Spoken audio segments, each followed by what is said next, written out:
Hello, my name is Brian Dobbs, and this is Redefining Real Estate. Super excited to be with you today. Uh, our show is designed to save time, save money, and help you transition through the real estate process a lot easier. And I know that we all want to save time. Hopefully, we all want to save money, and we all want to make sure that the process is as quick as possible. So, what are the things that you're doing in buying and owning and selling your home, selling your property? That's saving you time, saving you money, and helping you transition through this process as easy as possible. Well, today we have Brian Podeska with Real Property Management. Super excited about that. Excited about having our co-host Lyndon Wilson with us, and we're going to talk about those things. So I ask you to get a bag of popcorn, get your lunch, and sit down and listen and see what we could do to maybe answer some questions that you might have regarding your real estate property. Again, so thank you so much for joining us. And Lyndon and Brian, so glad to have you guys here today. I appreciate that. Good morning. Good morning. Glad to be here, man. Thanks for having me. Absolutely. Brian, and I know that you've been on our show before, and we had a lot of discussions. We teach a seminar that we definitely want to talk about as well. But tell everybody about Real Property Management, what you do, what you specialize in, just to give everybody kind of a basis of where we're headed on this program. Yeah, for sure. So my company, Real Property Management Focus, our tagline is we focus on your real estate investments. And that's there for a reason, because our key clientele are investors who own, one to, up to 100 properties if you're a higher level investor. And what our job is to take you out of the equation as an owner of rental property. So we manage single family, multifamily, and small commercial properties, with the key goal being that to maximize your investment, number one. Number two, take you out of the communication loop with, it's usually a doom loop with potential tenants. And frankly, just keep you out of trouble, because there is a lot of potential liability that you can put yourself in when you're doing it, non-professionally or by yourself. Fantastic. So one of my questions is, because investing is such a broad term nowadays, and Lyndon, you and I talk about investing in ourselves. Brian, we also have those conversations of investing in ourselves, investing in our properties. But let's just say you have a primary residence. That's all you want. You don't want to invest. We're going to talk about mindset a little bit today on how to buy, but are there principles that we could learn from, Brian, in the investing world that would help us buy correctly on a single detached residence or primary residence for me? I mean, so that, and let me rephrase that. If I'm going to go out and purchase a house, are there things that I can learn from you in the investing world that would help me purchase my home for my family and my lifestyle? Yeah, absolutely. I think what you need to look at, number one, is what are your goals, right? And you got to approach it from that standpoint. And if you've got some longer term goals that are clearly laid out, we can help you take a look at what properties might get you there, and how to start small and grow big. Because we've talked before, leverage is a beautiful thing, and leverage and loans are really cheap right now. So it's a great way to start small and then get bigger. There's some key metrics that you're going to want to look at, and you're going to have to be familiar with what some of those metrics are and what they mean. Cash flow is oftentimes one of the primary ones that people look at. Unfortunately, it's one of the only ones that folks look at. And there's a lot more to real estate investing than just cash flow. So you can have a great investment property that is cash flow neutral or even cash flow negative, but if it's in the right neighborhood, and it's the vacancy rates you keep low and you maintain the property, just because of the depreciation on that property that you can claim against it, and the appreciation in that property. Just because it's cash flow negative or neutral doesn't mean it's a bad property. So a lot of folks, they'll hear cash flow. Well, it doesn't cash flow. It doesn't cash flow. Well, you have to look at that entire picture to get to the goals that you want. Excellent. So, and that is in regards to your investment strategy. However, I am a firm believer that if you just want to move 2 streets over into a brand new house, my number one thing with my clients is I always want to look at goals. I always want to look at long-term goals, start small, grow big. I think that's fantastic. Leverage is really important. Key metrics. I will geek out on you on the metrics side of it. But the cash flow is really interesting because, and Lyndon, your background being in credit repair and coaching, and you spent a long time in the real estate industry. One of the primary things that we instruct buyers or first-time home buyers or second or third-time buyers is to do what? It's to go to the lender, correct? And to find that out. Yeah. So I mean, if you can't get the money, you can't get the house. Right. But are we considering cash flow when we go to the lender, or are we just considering how much we can afford? I think most people, well, if it's kind of like Brian said, what's your goal, Brian Podesta, what's your goal? Are you looking for an investment property? Or are you looking to buy a home? And I know that there's 2 different components to that. And if I have decided to be a real estate investor, I'm going to start educating myself on the opportunities. I'm also going to educate myself on the pitfalls. As a home buyer, Brian Dobbs, and you mentioned this in the beginning, for a lot of us, the transition from renter to homeowner, we don't see a distinct difference. And that's where we get ourselves into trouble when we come out from, maybe in college or early adulthood, and we've rented, we've leased, whatever it may be, and all the responsibility pretty much lies in the it lies with the landlord, the property owner.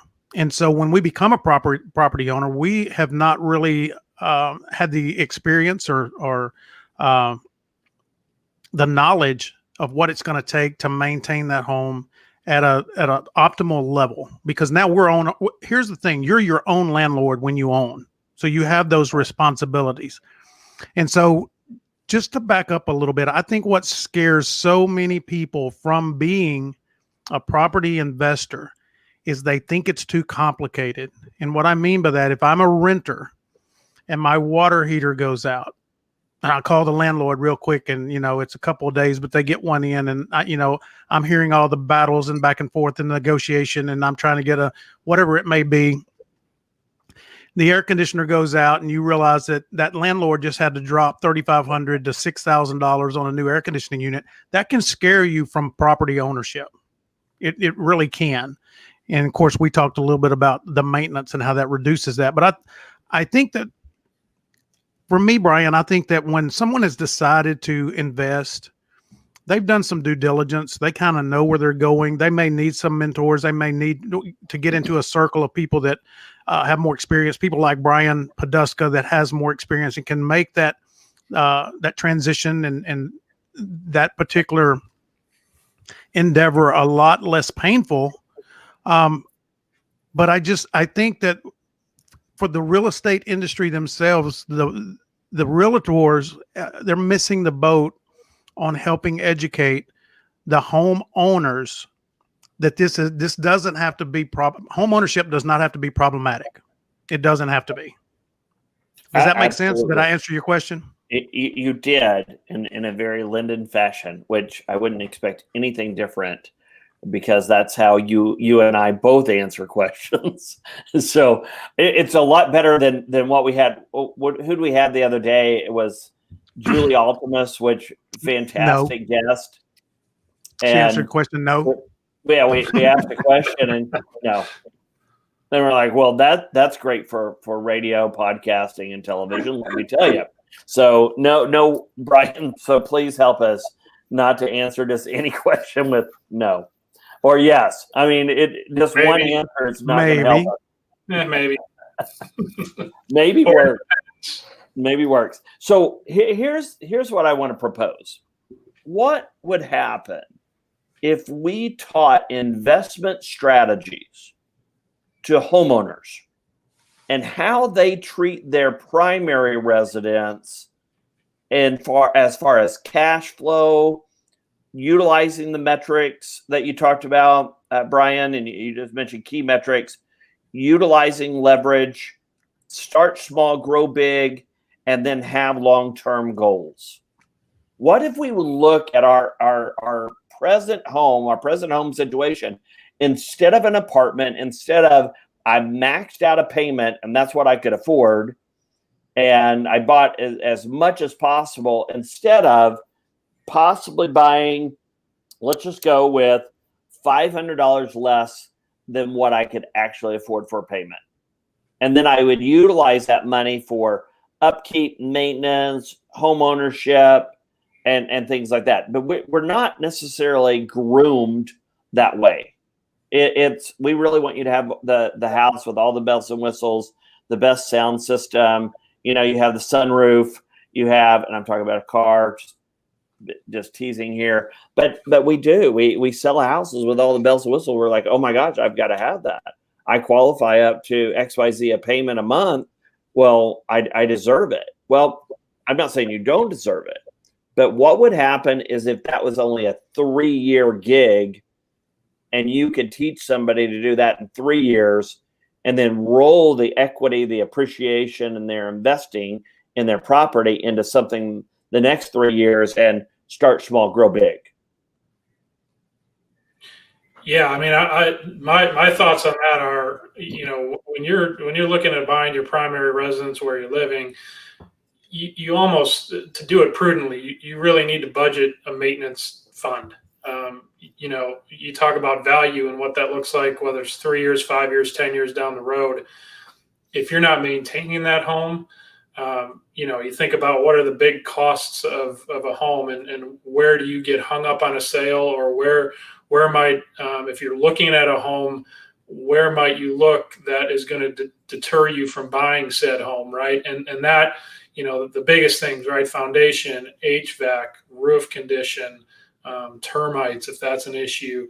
If you don't take the maintenance approach, hot water heaters to a lesser extent, but if you're not maintaining those items, or you're not budgeting to put maintenance into those, you're going to end up with an asset that's depreciated from just a value standpoint, and you're not going to be able to get the full potential out of that. So if you go into looking for your primary residence with, wow, man, I can get this awesome house that's 1,000 square foot more, or 800 square feet more, and you're $500 more in your mortgage payment, and you're maxed out.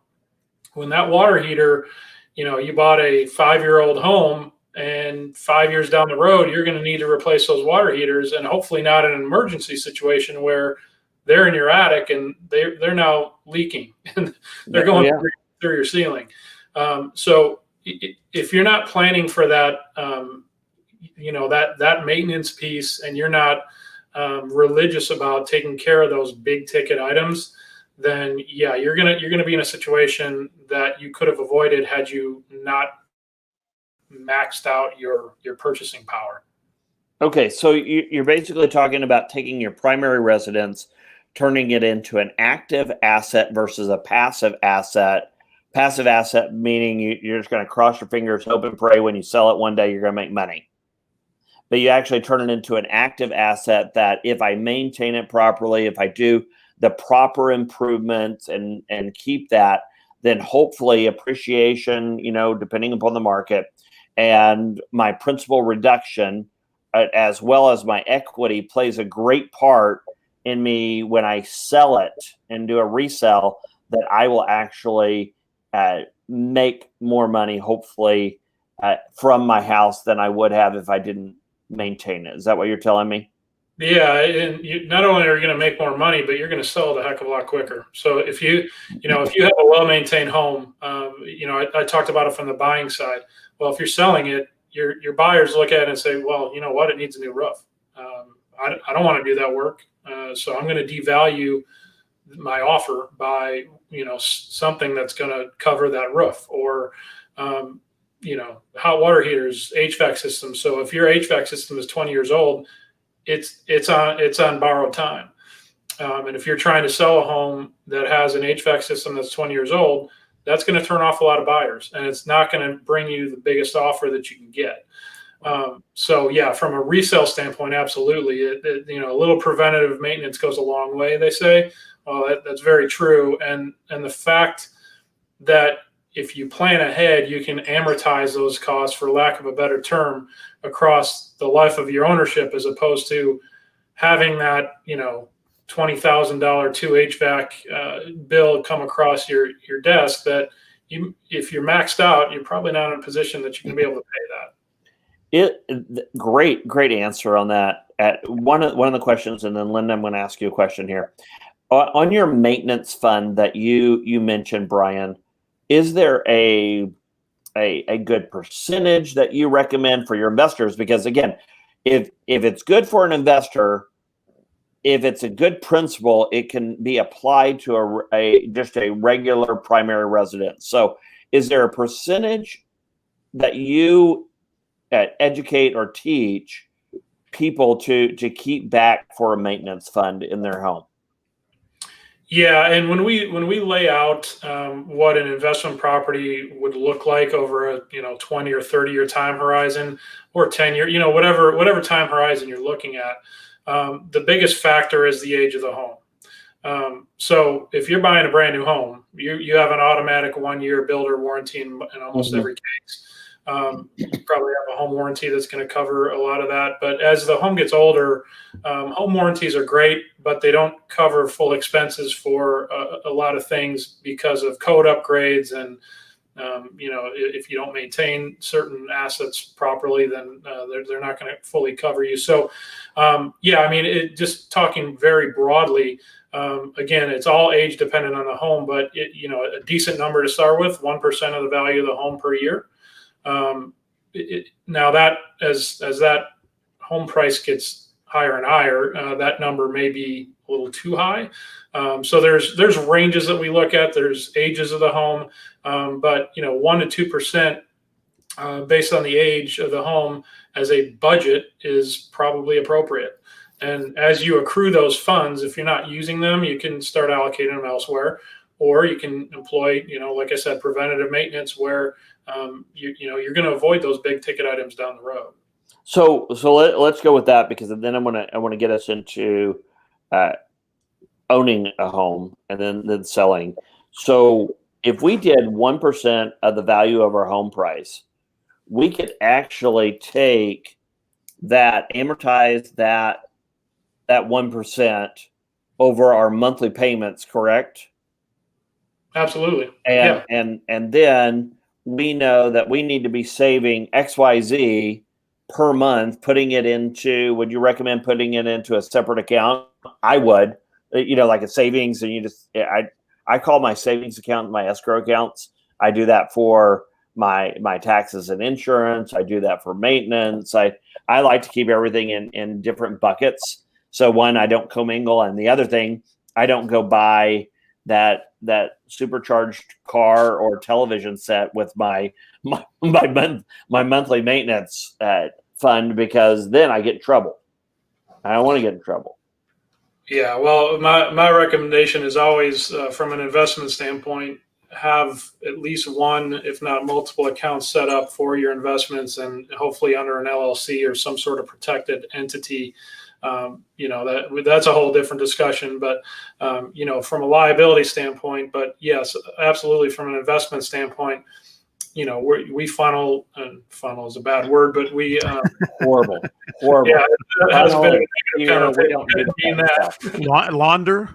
We distribute. Okay, let's put it that way. we do owner distributions, preferably to an investment account, just for that reason. So it's set aside. You're not buying TVs, you're not buying cars with it. You're setting it aside for your investment, and hopefully that builds and builds to the point where, okay, I've got a big enough kitty, if you will, that I can dip into that for any sort of maintenance needs that arise. And along the way, we're doing preventative maintenance. So those annual HVAC checks, making sure that from an investment property standpoint, you have tenants that are replacing air filters, which is a very simple thing, but it can add a lot of wear and tear on your HVAC system if you're not doing it. So very simple things like that, up to setting aside money in a different account to do preventative maintenance, where you have a service that comes out every year and you spend $200 to $400 on getting your HVAC units cleaned and serviced, and that can add 5 to 10 years of life onto the duration of those assets. That's fantastic. And it's not a lot different than getting your tires rotated. They last a lot longer. Right. If you rotate them. If you don't, then you lose a lot of that tire because you just didn't maintain it properly. So let's. I love that side. Also, on your maintenance. By the way, if I took your maintenance fund to 1% of the home value, I amortize that over the course of my monthly payments, so I know exactly how much I'm putting into a separate savings account for my house. I think that's great in buying strategy for a primary residence or an investment property. Do you have a list of maintenance, like a maintenance checklist? Do we? Yes, we do. And there's certain milestones of the age of the home that certain things need to be done. So yes, we do have that. We use that as kind of our roadmap for the owners that we work with. Some follow it to a T. Others say, we can kick that can down the road a little bit, but there's always the danger of, okay, eventually there's a cliff that it's going to fall off. Right. So, there is a roadmap, just like your car has a maintenance schedule, right? Every 10,000 miles, 30,000, spark plugs, whatever vehicle you have. It's similar for an investment property as well. And as long as you plan ahead to take care of those things, you're maximizing not only the resale value of your home and the sellability of your home, but you're also maximizing your incoming revenue. So what I mean by that is, if you let your home deteriorate and you don't take care of things that just out of wear and tear are present in the home, you're not going to get the top dollar in that rental market for your property. Whereas if just an example, if you put in granite countertops, which is an upgrade in a rental in most cases, depending on the market, right? But if you put in granite countertops, they're not going to have the wear and tear necessarily or a stone countertop that a Formica countertop is going to have, and you're going to have to replace it a bunch of times. Guess what? You can command some more on a monthly basis for that upgraded property. So now that's not going to work for every single property out there, but in the marketplace that we operate in, mostly North DFW, that's something that we kind of advise to our owners that you may want to think about investing in that, because one, you'll maximize the revenue that you can get in the present day, and then not have to pay as much down the road. Right. And when you look at your upgrades or your improvements that you've done on your home, there are certain things that are just easier to maintain. Maintaining that brand new carpet with a 1/2 inch or 1 inch pad is a little different than maintaining a ceramic or tile flooring or wood flooring. No doubt about it. So when we're looking at owning a home, it's really important to do the maintenance. And on your maintenance checklist, because I send a maintenance on my customer retention, Brian and Lyndon, I am very specific in helping people own their home, because as a real estate agent, one, I want to set the goals. I want to help them buy correctly, but I also want to help them own correctly. And I think that has been, I know it was lacking in my experience in home ownership. It really was. They got me into a home, and they gave me the keys. By the way, they gave me the keys, and at that time when I purchased a home, there were no selfies. I didn't get a hold up a cute little sign that said "new homeowner." None of that stuff. I feel like I missed the boat. I mean, I'm like, oh my gosh, where was my sign and my selfie? I didn't get one. So anyway, no hard feelings on that. I do. I need something. I didn't get blasted over social media on there, but no harm, no foul. I've gotten over that. But teaching on home ownership, they didn't teach me. And yeah, could I've gotten a book? Absolutely. I mean, so again, we can shift blame all day long. Was it my responsibility? Well, of course, because I just became an owner, but there really was an owner's manual on buying a house. Not that I found. I mean, owner's manual absolutely in your glove box in your car. Owner's manual when you buy your TV. Owner's manual when you try to set up a printer that doesn't work half the time. Always an owner's manual. You can look online. Look online for owner's manual on buying a home. Where is it? There are a lot of resources now, but how cool is it that and let's talk a little bit, Brian and Lyndon, about the seminar that we have put on through the Educated Buyer, Educated Seller series, because we are teaching on wealth and real estate. We're teaching you how to change your primary residence into an active asset, utilize your equity, own properly, do the right improvements, make the transition as smooth and easy as possible. And then when you sell it, you actually capitalize on that and hopefully you make money. So let's talk a little bit about that. Yeah, I think you just summarized it very, very nicely in what the process is. And, it's really a lot easier than folks think it is or have the impression or they have we've talked about it before. You have a kind of people get fired up about it. They want to jump into this investment pond, and especially now with the markets being as crazy as they've been over the last year. But real estate for the most part is still on the upswing, and hopefully foreseeably it'll stay that way. So people view it as a safer vehicle, but they don't have the foggiest idea of what are the first steps I need to take to get into it. And I think that's what the key unlock of the Educated Buyer, Educated Seller seminars that we've been doing is really to get you nice and warm and fuzzy and get that comfort factor of it's really not as difficult. Yeah, there's a lot to do, but it's not as difficult as you think. And that's why we have a team of folks in place that can help you along the way and along that journey. So it's not here's how you do it, go and do it. It's here's how you do it. Let's have a meeting to talk about what your goals are. And here are the folks that can help you through the process. And you don't necessarily have to use those individuals, but we are there as a team to kind of walk you through what that process looks like, what you can expect. And the key is obviously setting expectations, because people get extremely on edge or full of anxiety if they don't have expectations, or the expectations are A and they come as B, you're going to get thrown off course. So it's really, we're there to kind of help usher you along the process.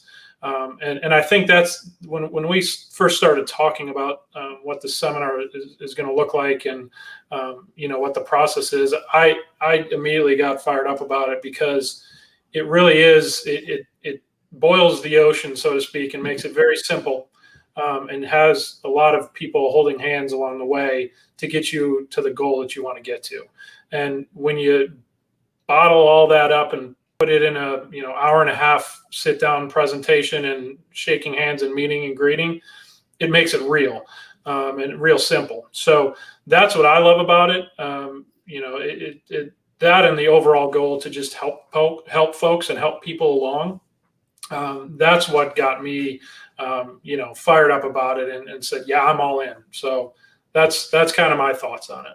Absolutely. And we had a fantastic question by one of our viewers, Greg, and I want to read it because I think it's very poignant. I think it's definitely apropos for what we're dealing with right now. How about the home warranty that covers everything besides what you need it to cover? LOL. And Greg, I absolutely hear you, understand, feel your pain, been there, done that. The one of the things that we have done in the seminar is actually put together. We bring in the home warranty. Brian does the property management, which is absolutely critical for us. We have lenders, we have title people, we have insurance. We're bringing in financial planners, CPAs, because it's a holistic process. But when you come to the seminar, and Brian and Lyndon, you've been to both of them and been contributors to both of those, which, by the way, thank you for that, because it just makes our team stronger.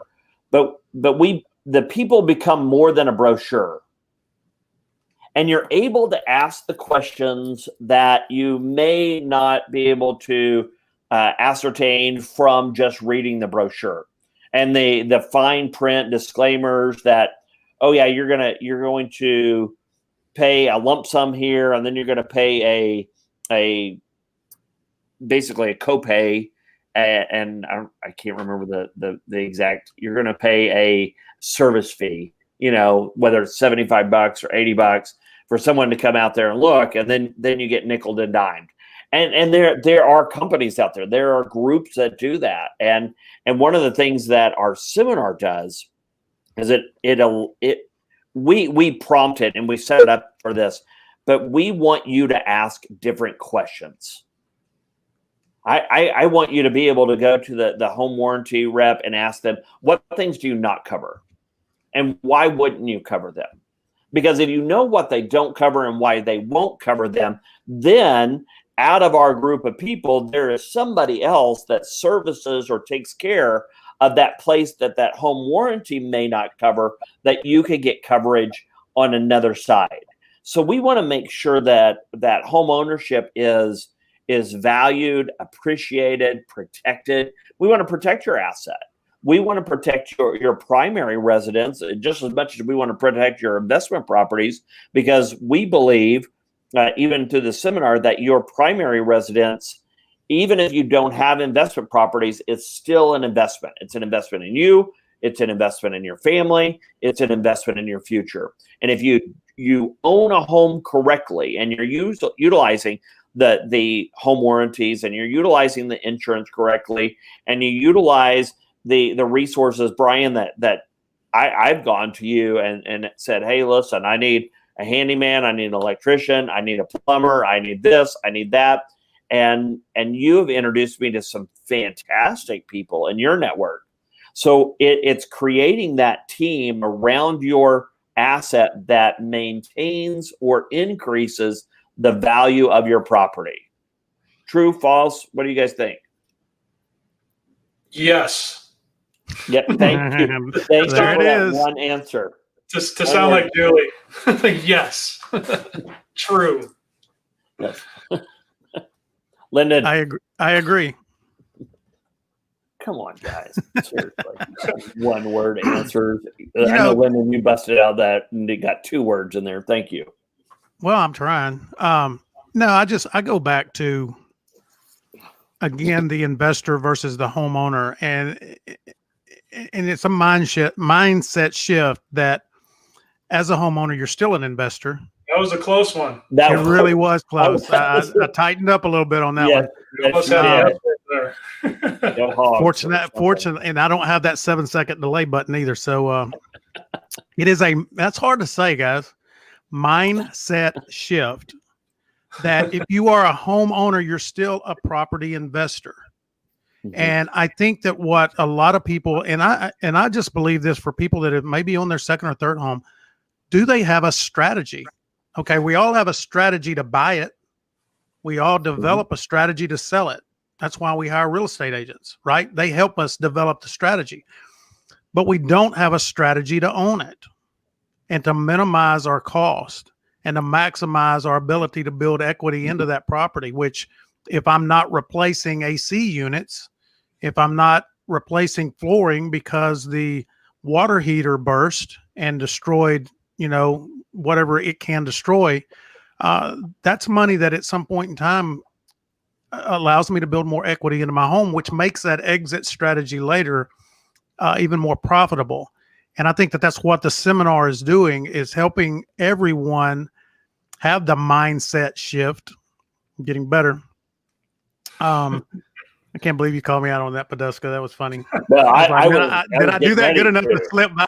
Well, I saw Dobbs smiling, so I'm like, he caught it, but he never misses anything that I mess up on. So, anyway, I'm off track.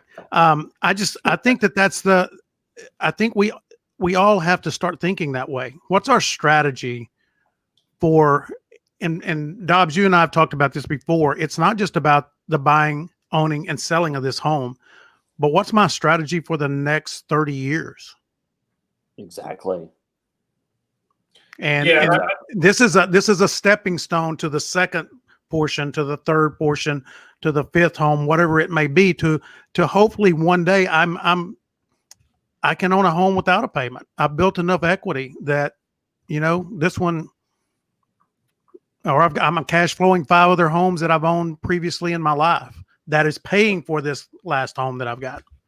Absolutely. So when you look at this, and Poduska, I want you to chime in here, but when you look at the average American owns, what was it, like 7 homes in their lifetime?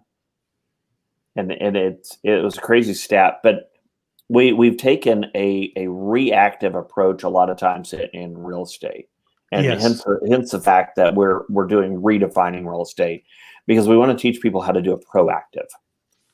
If you already know you're going to move 4 to 5 times, or let's say 7 times in your lifetime, wouldn't it make sense to utilize those 4 to 5 to 6 moves to better yourself on your 7th location that you have? You might have a nest egg that you've rolled over through equity throughout the years that you want to pay cash for it. You might have used the equity to purchase an investment property, or turn your previous 6 into cash flowing investment properties. I mean, there's multitude of options, or a plethora of options, and it's not cookie cutter. But it's customizable to you and your strategy. But if you looked at real estate from a proactive standpoint, then home ownership is fantastic. It's awesome. Well, what's better than having somebody pay your mortgage for you? I mean, having 2 people pay 2 mortgages for me, or 3 for 3. That's right. So, we all got to take baby steps. We'll start with 1. Yeah. Right? So, no, I think that's a great point. And, if you're moving 7 times across your homeownership career, if you will, I saw a stat too in the local DFW area here. The average duration of somebody staying in a house is like 2.5, 3 years, something like that, which I thought, gosh, I've never done that personally, but if you're moving every 2 to 3 years, that's a lot of opportunity to leverage some of that equity and not buy that next biggest house and max out what you can to get to that next house. If you're in a situation, obviously a growing family, you're going to need more space. And certain life changes, you may need more space or less space as you get older and your kids move out, things like that. But take those opportunities to potentially not maximize what your next property is going to be, and take some of that equity and put it into a property that somebody's going to be paying your mortgage for. Not only that, but you get to take the appreciation on the property if you hold it for as many years as you're going to hold it for. You get to claim depreciation against that to reduce your taxable income. I mean, all the benefits that we touched on earlier. But why wouldn't you want somebody to pay your mortgage for you? I mean, that's awesome. Absolutely. And by the way, on our seminar, and I'm just going to put this out public, we are looking for to also add the CPAs, the people that can help us with the real estate taxes, because there are a lot of benefits that we are not capitalizing on because we just don't know. And the whole point of these seminars is to teach people, to help us ask better questions, to help us become better owners, to help us buy correctly, help us sell correctly, so we can leverage. It is about leverage. It's leveraging what I have in order to capitalize, to grow that investment, to increase my active asset to a profitability that is good for me and my family and long term. So I was teaching this principle about rolling your equity and I was teaching the financial aspect. A real estate agent was in my class, and we actually have the video of her testimony, and they actually moved 2 streets away. Brian, it was fantastic. They had the same size home, and they found another property, same size. The only difference here, the one that they were living in had a pool. The one they moved to does not have a pool. Now, it's a different floor plan, but same size, a less payment. They were able to use the equity to purchase a house, but they were also use the equity to minimize their debt. They got out of debt, which increases cash flow. And cash flow to a family with kids is important, because kids are expensive. We have 5 of them. I mean, I know this firsthand. So, and they're expensive, and they like to eat, and they like to play soccer, and they like to play football, and then they like to play basketball, and whatever they want to play. Then we have to fork out the money. It's better to have cash flow. It just is. So it works on that side. So we have real estate agents that are doing this. We have people that are raising their hand all over us going, wow, I didn't realize that I could use the equity in my home to do those things. So great. It's a great seminar. And the next time we have one, if you are interested in it, we will post those. I know with COVID and our current situation, we've kind of been limited, not really limited, but sort of limited. We've had 2 seminars. We've had great turnouts. We teach for an hour and a half. We're also looking at opening it up to corporations, so we can go through their HR department and offer our services and be able to teach as a lunch and learn. So we have a lot of different variations that we can teach and go through this. And Greg, you asked another great question: thoughts on rates and real estate market with a pending political situation. I'm gonna defer on that one. I'll take that one. Go ahead, Leonard. On the political situation,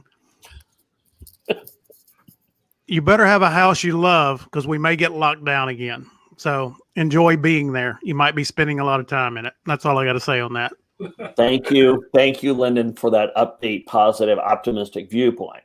That's really optimistic. You better have a good strategy for the house you just bought, because you're going to be there a while. So, and Greg, I don't know the answer to that. So yeah. I'm reaching in my pocket to get a coin to flip it. I'm right there with you. We are watching it daily. We want to make sure that we keep the pulse on the market, keep a pulse on the rates. But I can tell you this, that when you have your goals and they're mapped out properly, then you have the flexibility to adjust and ebb and flow regardless of the way the market trends, that will benefit you. And one of the key points is having that team around you. Having people that are a lot smarter than me around me helps me out greatly. I think that's the key point, Brian, is that you want to be poison ready, because you can listen to both sides of the argument, but and I'm by no means any expert here, so take this with a grain of salt. But I do know folks who have visibility to distress payments on mortgage assets, right? And those days behind number that you look at is climbing. So what that means is there's going to be opportunity out there. And it's going to vary by market, but that will breed opportunity, and you want to be in a position where you're poised to take advantage of that. So that is the key takeaway, I think. There's going to be opportunity one way or the other, but based on what I've heard, it's coming. Don't know the time frame. Wish I had a crystal ball, but there is opportunity. Okay. And see Greg's comment there. Yeah, we just bought 5.5 acres and plan on building on it. I actually commend you on that. My wife and I are looking for property to build a ranch. So I don't know if that's a bad thing, Craig. I think that's I would take it and use it and go for it. Make sure that your goals are mapped out. Make sure that you have the right team. If you have any questions for us, or you need any profession, or if we have contacts with us, we'd be more than happy to set you up with that and make those introductions. I greatly appreciate you responding and commenting on our program today. So let's go into selling now. And prior to going into selling, I want to give a shout out to Bavette Grill. Bavette Grill is in Plano. They just put out they just put out a brunch menu, guys, and I want to tell you, I saw their advertisement on my feed, and their brunch looks fantastic. I have not been there yet for brunch, but I encourage you to stop by, let them know that you heard about their restaurant, their fantastic establishment on Redefining Real Estate, or The Difference, and you will get a free appetizer there. So, by the way, try out their brunch. Comment on our show. Let us know if you get there before I do. And tell me how it is. But I want to tell you, the food there is fantastic. We've been there. By the way, the ownership there, lovely family and just fantastic people. So I always want to support our local businesses. I think that's very critical, that we lift up each other. We make sure that we promote. I have another sponsor coming on board here to Redefining Real Estate, an establishment in Plano that is absolutely rocking. And we just want to make sure that we give our shouts out and our appreciation to our team and the people that also support us. So thank you guys very much for that. So let's get right into owning. So right into selling, because we just got finished with the owning. So you take this strategy. If we would map out today's program, and number one, we're going to buy correctly. We're going to look at it as an investment. We're going to look at just these 5 areas. One, cash flow. So I'm not going to buy what I can max out, what I can afford, but I want to make sure that I create a maintenance fund of 1%. Number 2, make sure that you have the right metrics, the key metrics. Make sure that you have leverage. Start small, grow big, and you have long-term goals. So that was on the buy side. And then we talked about our seminar. We talked about owning and owning correctly and having that maintenance and doing the ongoing maintenance over the course of the life of the loan or the life that you're in the house until you sell it. We're doing that. But then you get to a place where you need to have a pulse on the market. You need to be positioned or poised, ready to go. Help me understand the selling aspect of it, Brian, when I know how to sell. Well, you know how to sell when you get yourself a good realtor like yourself. Well, thank you for that. Thank you for that. And Brian, you're a real estate agent as well. So we're both in this gig together. And the reason that we resonate so much is because we educate. We make introductions, we help people, and it's proven to be a fantastic journey for us. Not always easy, guys. It's not. There are some curveballs in real estate that you're going to get. You're going to get some crazy things. We had a couple of crazy scenarios, but just recently. But Brian, when you, Lyndon, and I were talking prior to jumping on this program, you had a story about a person that had, when they went to sell, this happened. So kind of go back, if I gave you enough lead on that, tell us about that story, because I think that's really important when we're going to sell. Yeah, that's so this is a good example, because they were in a position where, I'll lay out the scenario real quick. So it's a group of folks that own an investment property. It's in Plano. It's a home that was built in the early '80s, so it's for this area. It's older, right? And they were in a position where they had gotten a lot of value out of the property. They had tenants in it for the most part that essentially paid off their mortgage. So they're in a great situation where they don't have any mortgage left on the property, and they're at the proverbial S or get off the pot, right? So do we take advantage of this and Lyndon, what was that word? Shift, right? It's shift. SHIFT. Yeah, right. So we're either shitting or getting off the pot here. So they looked at it and said, they asked me, what can I get for this if I sell it in as is condition? And since we're on the theme of shit here, it was a shit. Speaking frankly, it was a shithole. It needed a lot of work on the inside. It was going to be difficult. It was one of those, you're going to have to sell it at a deep discount.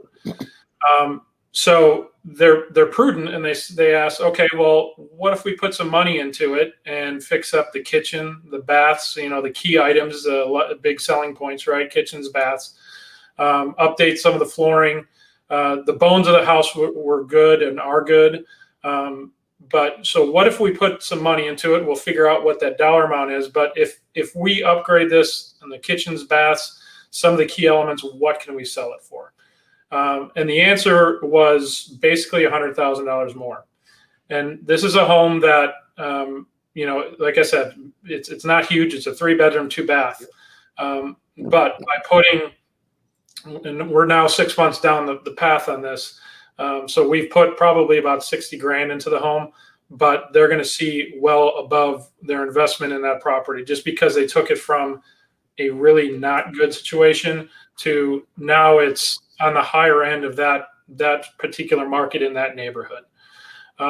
So that's an example of what a bit of maintenance can do in prep to selling. Now, what they've decided to do, they're still on the pot, so to speak, to go back to that metaphor, right? They've taken that now improved home, and now what they're doing is taking advantage of the rental market. So they were on the low end of that rental market. They're now able to command, the numbers are about $700 more per month. Wow. Based on those improvements alone. So you can do the math to find out what the straight payback is on their investment and how many years it's going to take. But that's not taking into account the valuation of that home, because they can probably turn it around and sell it for literally $100,000 more. So it's a double-edged sword in a good way, in that you can maximize, if you're going to stay in that pot, you're going to maximize your monthly rental. If you decide to get off of it, you're going to maximize your sale value. So going back to your original question, you need to be prepared to sell, and you need to have that mindset that if I don't put some money into it, either over the course of the ownership period or before I'm going to sell it, I'm not going to come close to maximizing that value. And people look at, Zestimate or, whatever fun little market analysis tools that are out there, and they're doing it on their own and saying, well, I expect top dollar for this home because Zillow says I can get it. Well, Zillow is not also taking into account the condition of the home, the bones of the home, all that good stuff that a realtor is going to give you and can advise you as to what is going to maximize the value of that home, either in a shorter long-term rental situation or a sale situation. Absolutely. So the three things that I've really taken out of today's program were the key metrics, basically your goals in the very beginning, the maintenance fund, what are the elements that we need to maintain and look at? Is there a checklist? And then what you said just now, Brian, was great. The key selling elements. What do people really look at? And when we look at kitchens and we look at baths and we look at flooring, there are certain elements of a home that if you would make those improvements, or if you would keep those up and maintain those are going to keep your value. Is that what you're seeing? No question. Not just keep, but increase. I mean, and it's twofold. It's not just a value equation. It's a time on the market equation. So your home's going to sell a heck of a lot faster if it has the things that are either on trend or, that increase that value of the home. So it's a compounding effect of, your home's going to be worth more, but it's not going to be on the market for very long. It may not even make it to the market in this environment that we saw this summer. It's a huge impact. Excellent. Well, Lyndon, what's your take, remarks on this? I learned how to say mindset shift without embarrassing messing up the whole show, and then Brian comes right behind me and says it, so I don't feel nearly as bad anymore. No,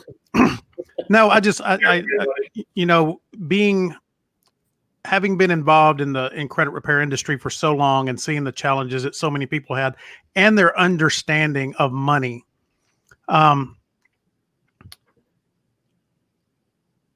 think that a real estate agent has got to take that into account and help them understand that it's not just a place to live.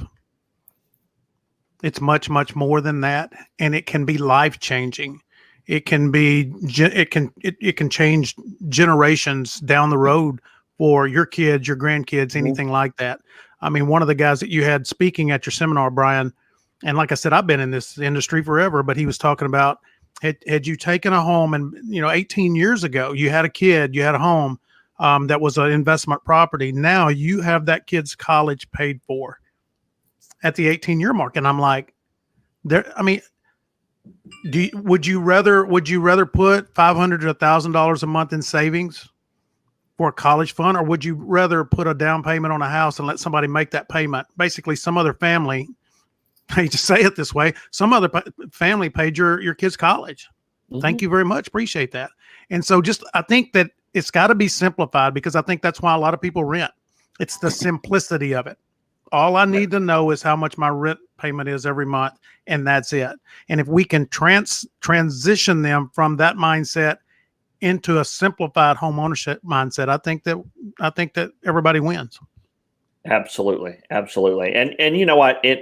As an educated investor and educated landlord, you provide other people houses that, whether they're working on their credit or they're working on a down payment or they're transitioning from one job to another, you provide them housing. So I think the rental market is very important to us.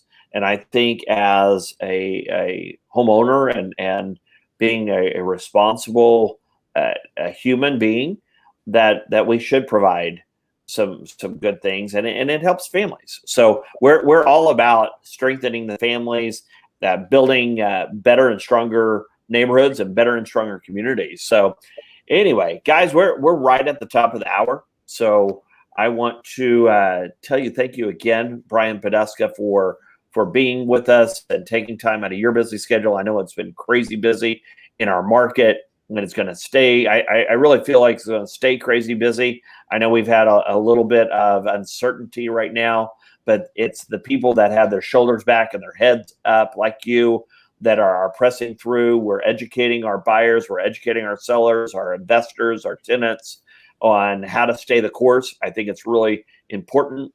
And Lyndon, as usual, you are a fantastic friend, and I appreciate you. Allowing us to do the programs that we have and creating the station, the difference, because it truly is making the difference. It's making the difference in a lot of lives that we get to touch on a weekly and a monthly basis. So guys, if you get a chance to share our program, love that. Love the other programs that we have on The Difference are fantastic as well. Treat yourself and get encouraged and get motivated by some of the programs that we have on The Difference. Again, great group of people, great group of people in our seminars. So again, we're here to make a difference and see how many people we can truly touch and impact their lives. So thank you guys again for joining us today on Redefining Real Estate. Thank you again, Bavette Grill. You are fantastic. We love you and look forward to joining you again for dinner and enjoying that side. So guys, we're going to call it a wrap and All right. invite you guys to listen next Tuesday at 11 o'clock. We're going to be here. Love to see you. Appreciate the questions, Greg. Good luck to you on your properties and your home ownership. And if we can do anything for anybody, as far as introductions or just giving you some of our metrics and our things that we teach, we'd be more than happy to do that, share that with you. Thank you guys again. Have a blessed week, and we'll see you next Tuesday at 11 o'clock.